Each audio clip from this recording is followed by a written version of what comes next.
2025 has marked a new stage in the divide between AAA, quadruple A companies who prompt out slop after slop for years now and what gamers actually want. In 2025, we have had several amazing games already that have not come from great and huge studios and have been more of a passion project, and they have destroyed the charts, leaving AAA franchises costing hundreds of millions of dollars in the dust. To this, video game companies, journalists, and people who work for said companies and websites have taken a rather unique united stand that goes pretty much like this. Fans are to blame. Fans are bad. Games are bad because they bring us more sales. Gamers are to blame for gaming's decline. To which I say, fucking grow a pair, will ya?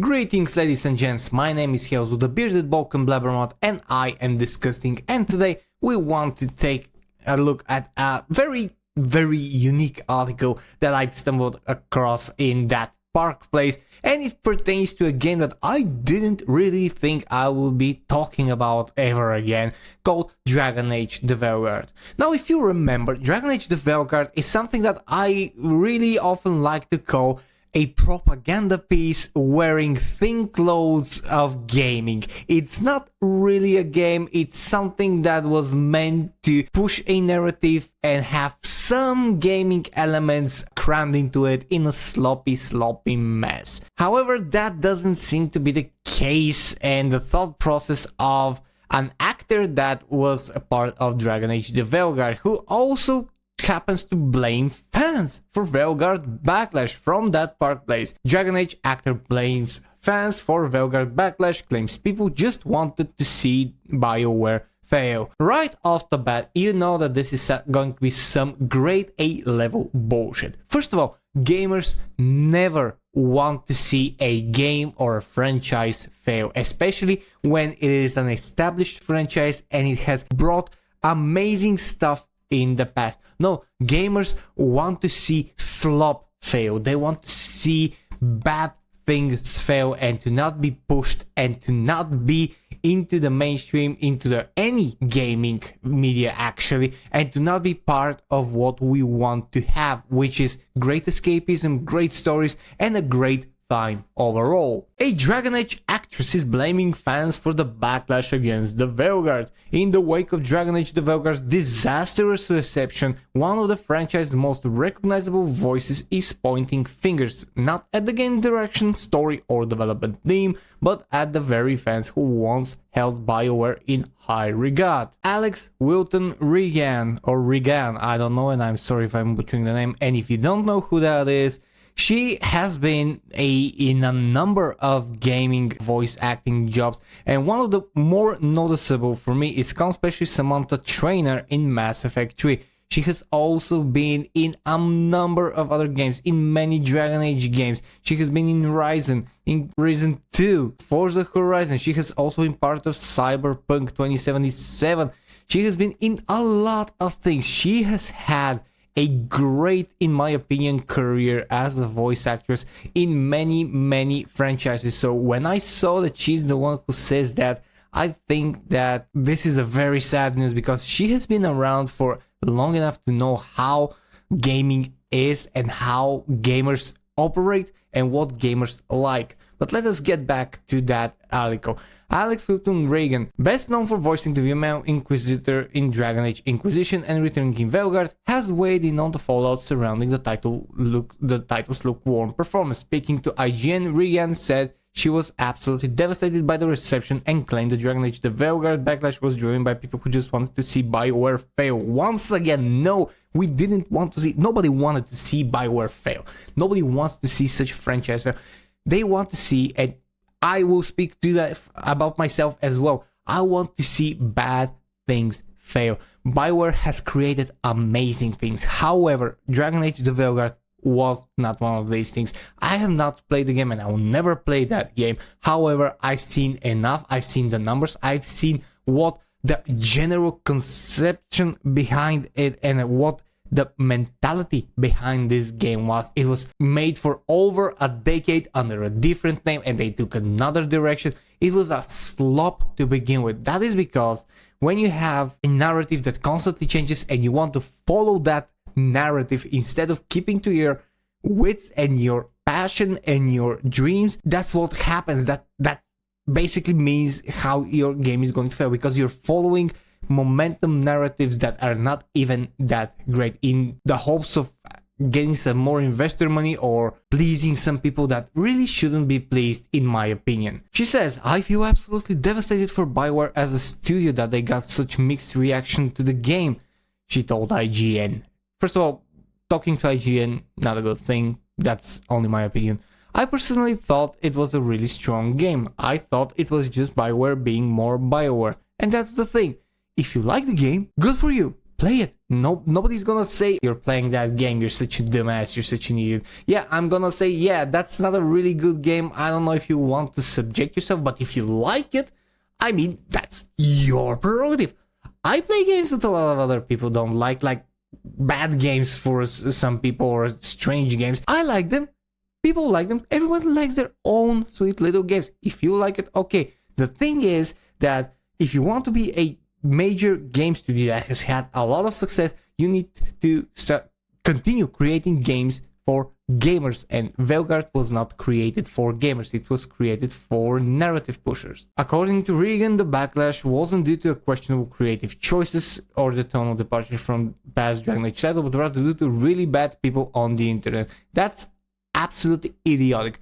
When you have tonal change, as she said, or tonal departure, and questionable creative choices that basically change the whole aesthetic of an already established franchise, that's how you get mixed reactions. That's how you get people to say, okay, but why? We are used to that Dragon Age. We want to see more Dragon Age. We don't want to see something that has the Dragon Age name, but it's something completely different. It almost never works like that. It like 99% of the cases, it's not going to work, and Dragon Age the Veilguard showcases that. I also think a lot of people kind of wanted to see it fail, or wanted to see bioware fail, either because they're just really bad people on the internet, or of which there are unfortunately many, as we have discovered. Yeah, fans are bad. Oh, whoa, why are we wanting something good? How dare we to want something that is good and something that actually makes sense, and to not be subjected to woke slop,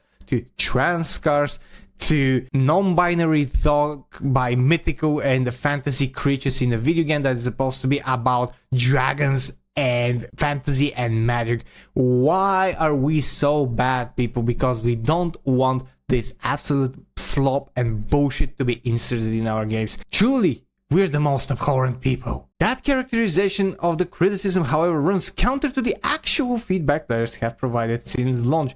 While critics largely gave the game favorable reviews, nobody gives a fuck about critics. Critics are not fans. Critics are, in my opinion, and I'm pretty sure that this is probably going to be true, paid people that say whatever the fuck says on the note that is attached to the dollar bills that they receive.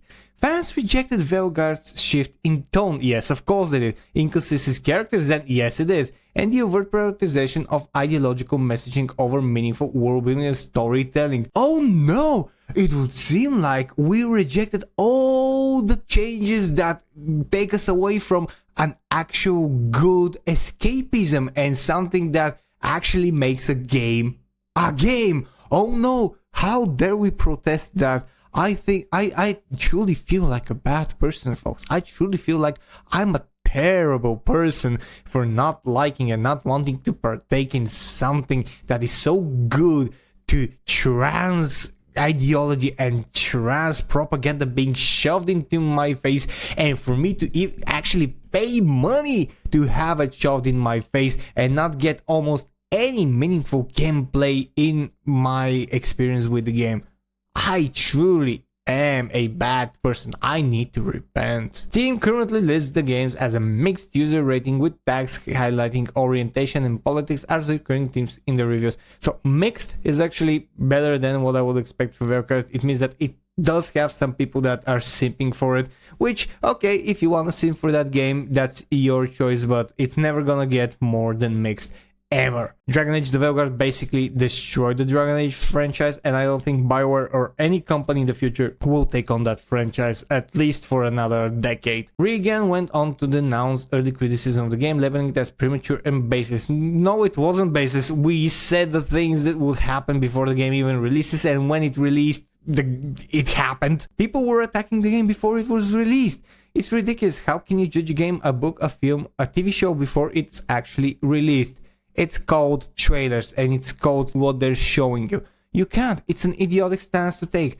Okay, then my question is, what part of what the things that people said when they were criticizing the game before it was released was not true? Tell me one thing that wasn't true of the criticism that it received. Everything panned out, and it was actually even worse than people imagined. But many fans argue that they were reacting to marketing material and developer interviews that telegraphed the game's priorities from the outset. Yes, true, because the developers were saying things that were later in the game, and those things were not cool, including the now infamous announcement of a genderless party member and a player option to choose a new gender identity mid-game. Apparently players don't want to do that. Why? Because we want to focus on game and not trans ideology and woke bullshit. Not to mention the ability to add surgical scars on the chest in the character creator. Yeah, we don't want useless bullshit that serves to push an ideology. We want to play a game. We don't want to play a propaganda piece. The announcements weren't made quietly, but were front and center in pre-release press cycles. Exactly. You were having that as your forefront. You were having that as your main thing in the game. You didn't have, okay, we're gonna have new gameplay elements, we're gonna have new monsters, we're gonna have a new awesome game mechanic. No, we're gonna have trans cars, we're gonna have you change your gender if you want to, we're gonna have trans talk. That was your promotional material.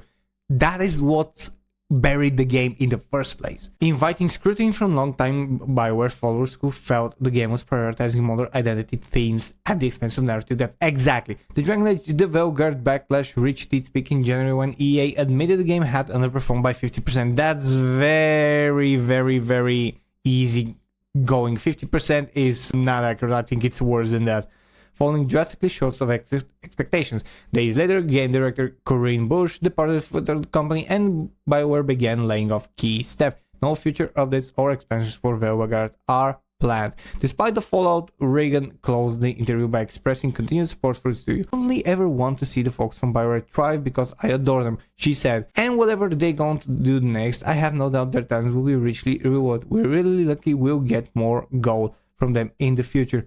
And you know what? On that, I agree. I do want talented developers, especially from BioWare, who have been with the company for a long, long time, ever since Mass Effect, ever since the first Dragon Age. I would like to see them thrive freely. I would like them to be able to express their gaming creative freedom and to give us something very, very good. Look at what happened with Expedition 33. Ex-Ubisoft developers and other people who have creative freedom created the masterpiece, the game of the decade. And what's stopping ex-BioWare developers for doing the same? And I do hope that they're actually doing it. If they're talented people and they do have creative ideas that they will do and they can showcase without being pushed into the narrative, without being pushed to do trans stuff, to do political stuff, and to actually be able to freely do a game, I'm all for it. I do agree with her there. I do want to see them create something good, something great that we know that some of them, at least some of them,